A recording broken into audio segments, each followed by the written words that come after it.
Hey, courageous school leaders. Welcome to Lead Beyond Limits, the space where school leaders like you gain unfiltered insights from educators, uncover the hidden barriers holding your staff back, and get practical strategies to lead with confidence. If you're ready to tackle the real challenges in your schools and create the clarity your team needs to thrive, you're in the right place. Let's dive in and get to work.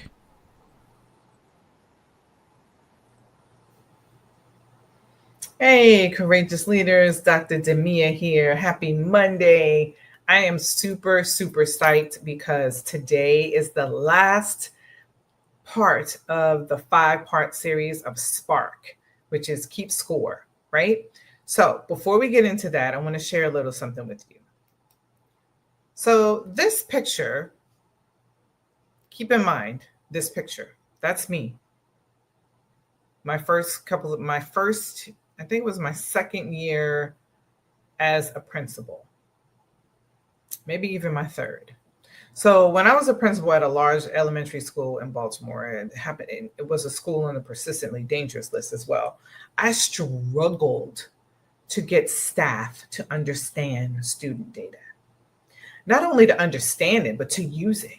First, they had to use it. They weren't using it, right? And it wasn't because, it was because they weren't, the culture before wasn't about using student data. It was, going through the same, like on autopilot, just going through teaching lessons and giving, tests or unit exams at the end and giving scores a grade, putting it in a grade book, right? But not really getting into the why, which is what we talked about last week with looking at student work, just looking at percentages.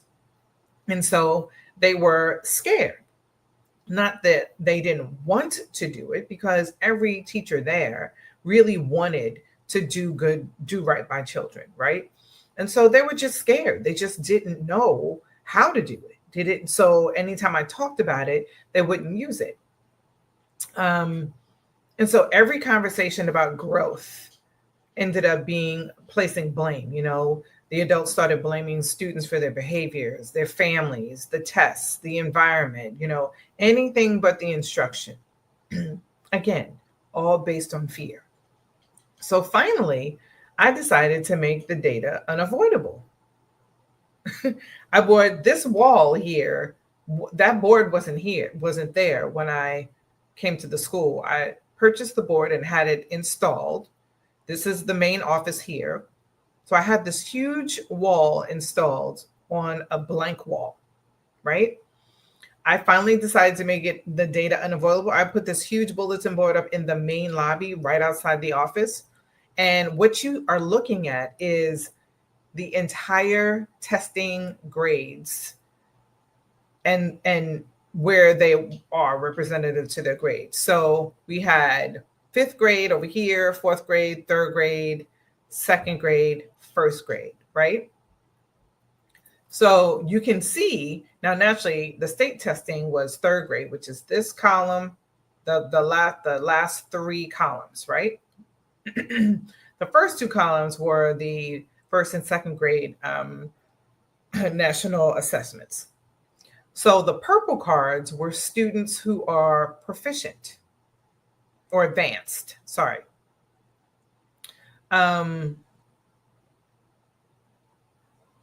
Advanced. And then the green cards were students who were proficient, and the yellow cards were students who were below proficiency. You can see from 1st grade, 2nd grade, that there are far more purple cards in 1st grade than there are in 2nd grade. And as the grades go on, there are less and less purple cards. So these cards had numbers on them that represented students, right? No one could identify the student by the number or anything. It wasn't even their student number. It was a number that I came up with that represented students based on the chart that I made. So nobody knew. The teachers knew, but the public walking in did not know. And so that's me on a Saturday in the building, because I couldn't figure out a way to get teachers to understand how important it is for us to look at data in a different way.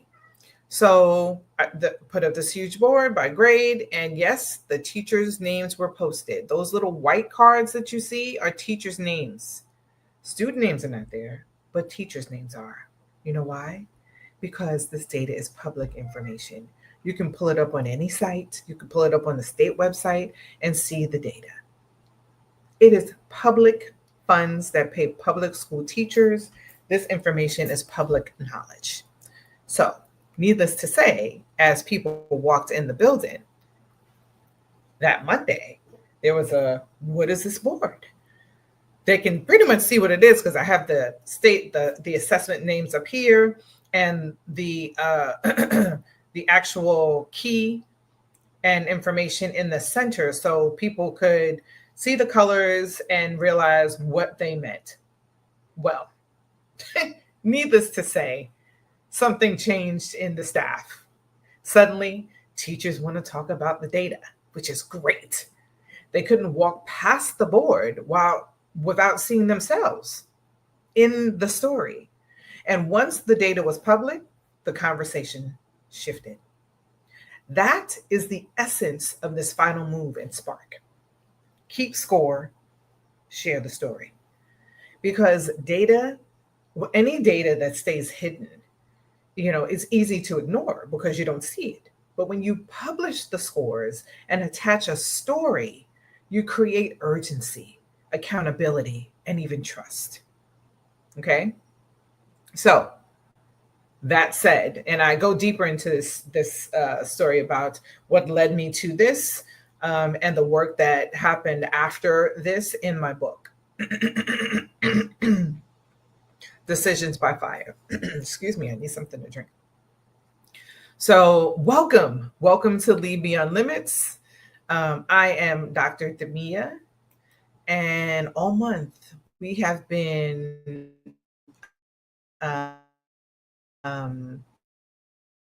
building a leadership called Spark. Standard. P is for impress. A is for assess ahead. R, which we talked about last week, was read and reveal and refocus. And then today, K is keep score. So this final step isn't about more reports. So I want to be clear about that. It's about leadership transparency. So because when you keep score and share the story, you are leading the conversation before others get to fill in the silence, right? And start making up their own stories about what they're seeing.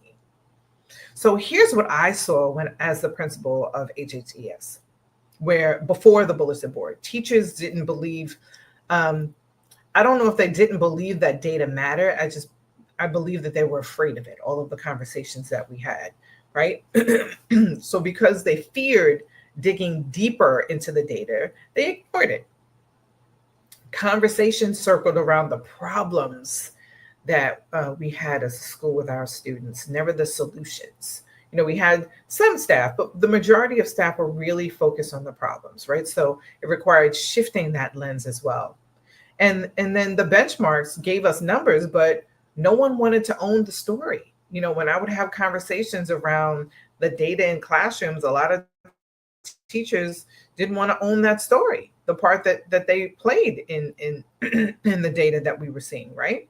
And this is what happens when in schools everywhere. Again, I can go down a rabbit hole with this as it relates to the public school system. I'm not going to do that right now. But numbers without a narrative is definitely going to lead to confusion. It's definitely going to lead to some mistrust, and it's going to lead to inaction, which is the opposite of what we need and want to do for our kids. But once we posted this data, once it became visible in your face, couldn't hide it, and it wasn't like in a room where we had our data conversations. It was in the main lobby. Everyone saw it. The conversation changed. Teachers wanted to understand it more. When they started seeing the color patterns, the differences between the purple and the green and the yellow across the grade levels, they had questions. They wanted to know what it meant. And that is the shift leaders, you must take, moving from silence and spin it.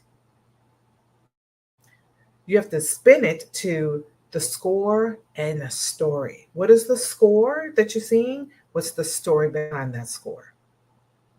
So, to keep score, just so that we're normed on what I do when I'm saying this, is to keep score means two things. So to keep score means you are going to identify the few metrics that matter the most, tie your focus to tied to your standard. So what are the few metrics that matter the most that's tied to the standard, the S, and select the stand and Spark, right? Select the standard. Not 20 things, just the essentials everyone should know. Now, I am opposed to teaching to the test. However, this is the world that we're living in right now. So there are things that we need to do. And I'm not going to go down that rabbit hole. You have to come to the masterclass for that. The second thing that I mean when I say keep score and share the story. So I said the first thing, which is keep score, right? Like focus on essential metrics to track your progress effectively. Now you're going to share the story. Frame those metrics in a simple narrative. Here's what we focused on, and here's what the evidence showed. Here's how we adjusted, right? So you're communicating progress through a simple narrative. Here's what we focused on, what the evidence showed, and here's how we adjusted. Those two things are going to help you communicate effectively and manage team progress. Okay? So, HHES, the bulletin board was keeping score, but the real work happened in how I framed this data in meetings and how we used a data cycle. This is where we are. This is what it means. And this, using this data cycle, is how we're going to move forward. The board, the hall, gave the visibility. The story gave the direction for staff, right? So, I mean, it seems like a rhetorical question, but why does this matter so much?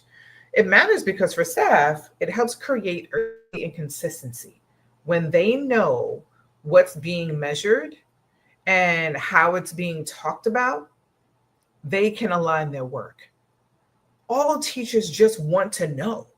Like, you give them the tools and the knowledge and support, and they will do. I truly believe that. Every single educator I've ever met has been that way, right? What does this do? Why is this important? And for students, of course, and actually we know it's important, is it's going to help build motivation. Progress is visible. There's no hidden spreadsheets. We started changing our conversation in classrooms. And again, I get deeper into this in my book, driven by Decisions by Fire. Sorry, I'm getting words confused. In my book, Decisions by Fire, I talk about how we shifted this for students and how they started owning their own data. They became data knowledgeable, right? So the progress is visible. We started tracking student data in classrooms. They were able to track data and have conversations with their teacher around where they were and where they wanted to be.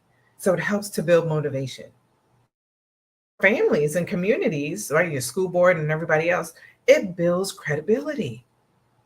Communities don't expect perfection. They expect honesty and direction. When you are operating in this way, you are meeting all of those expectations. So at HHES, the bulletin board made teachers see the score, but what built the trust was how we told the story, not blame, not ownership, right? Just straight clarity, being honest about, those three things that, those three things in terms of like, this is where we are, this is what it means, this is how we'll move forward. That is clarity. Every single time for every conversation. That's the leadership payoff, right? Consistency and credibility. So I talked a lot and I talked fast because this was so exciting to me. I need you to open up your clarity and confidence reflection guide. And under the section, control your narrative, right? Because there's 3 sections. And if you want the guide, just DM me guide or put it in the comments and I will send you the link. The guide is absolutely free. So there are 3 sections: to control your narrative, lead with confidence, and build your legacy. So under the control your narrative section, I want you to write down this. The metrics we highlight most often right now. Okay. And again, this is, you've just finished with your benchmarks or your interims, whatever you call it in your school or district. So this is the time you should really be digging into your student work data to help align and how you're going to shift instruction. So here's what I need you to write down. The metrics we highlight most often right now are, what are those? Now ask yourself, once you write that down, I need you to ask yourself, do these metrics tell the story you want told? Or are they just the easiest ones to pull? Remember, this section in your guide is called controlling your narrative. Again, is this the story? Or do these metrics tell the story that you want to tell? Think about that. How are you controlling your narrative? Not the school's narrative, but your narrative as a leader. Okay? And so write that down, come back to it because you need to think about it. And now I need you to go to your lead with confidence section. And in that section, I need you to write this down. The one sentence I want staff and families to repeat about our progress is, because here's the truth, y'all. If you don't write the story, someone else will. And you are not going to like that story. It's not going to be what you want it to be. So under the lead with confidence, write this down and finish it. The one sentence I want staff and families to repeat about our progress is, got that? Okay, because you're going to have to come back to that. Now I need you to go to the build your legacy section. And under the build your legacy section, I need you to write this. If we consistently published score plus story, our culture would. Ooh, that's a good one. If we consistently published score plus the story, the narrative of the score, our culture would. What would happen to your culture? How would it shift? And if you want to get even more specific, what are some of the things in terms of behaviors that you would see in your staff, in your students, in your community, like families and school board members? What are some of the behaviors you might see, right? This is about building your legacy. That's what moves a school from being defensive, right? Because schools are very protective of their community, and rightfully so. They don't like outsiders coming in. They don't like people coming in and judging them on things. It is a very close-knit community in schools.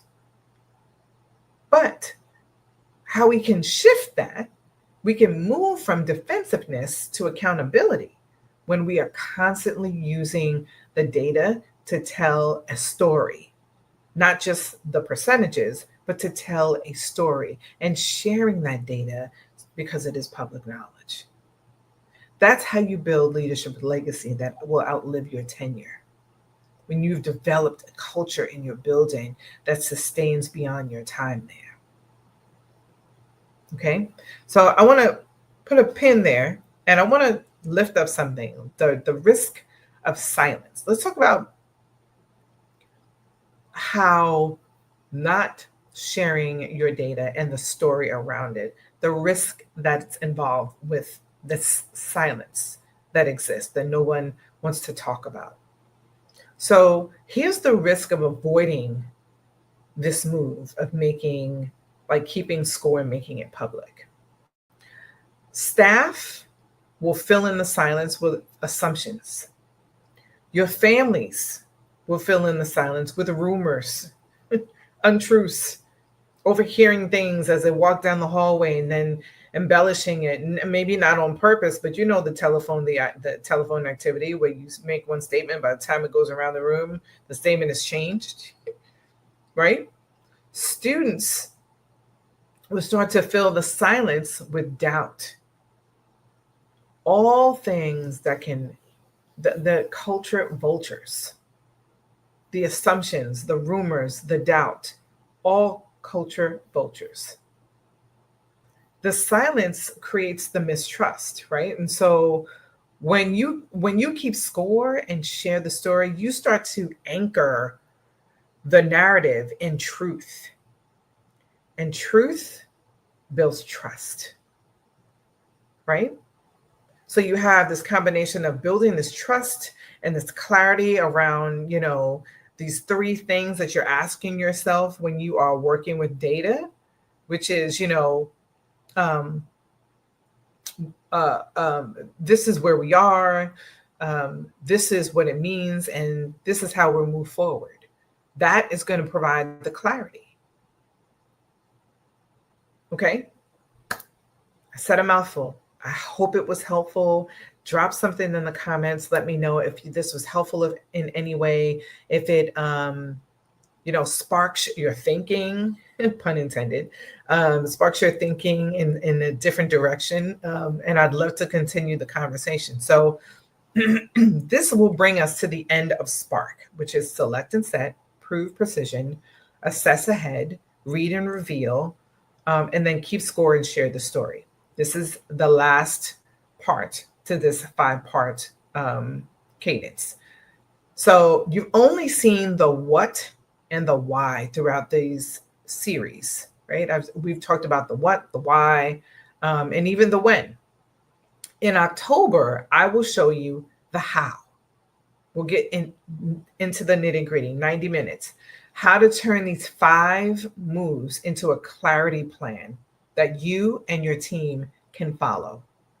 A plan that your teachers can trust, and something that your school community, your school board can understand.